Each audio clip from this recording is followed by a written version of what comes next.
Mecburi gurbet vah bizi neyledi, perperişan dünyaya payledi.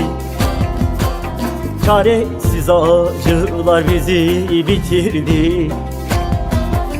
Ana baba evladı hasret etti. Çaresiz acılar bizi bitirdi. Ana baba evladı hasret etti.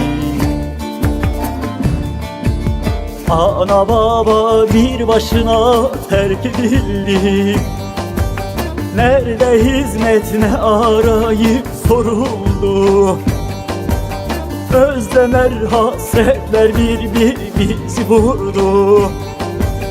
Ana baba kardeş ya kavruldu. Özlemler hasretler bir vurdu. Ana baba kardeş ya kavruldu.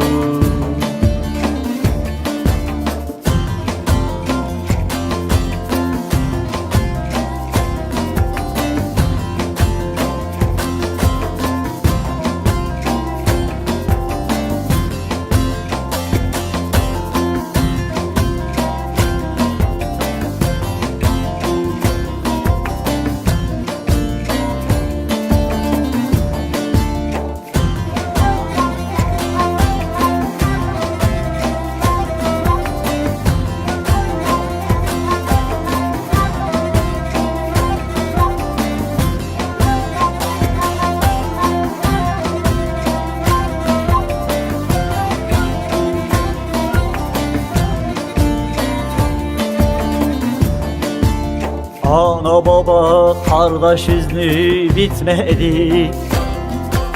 Dertler ne yürekleri deldi geçti.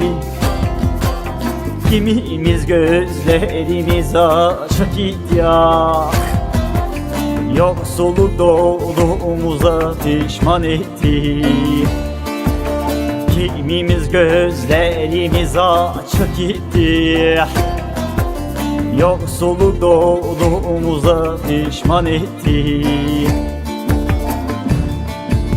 Ana baba bir başına terk edildi. Nerede hizmet ne arayıp soruldu. Özlemler hasretler bir bizi vurdu. Ana baba kardeş ya kavruldu. Özlemler hasretler bir vurdu. Ana baba kardeş ya kavruldu.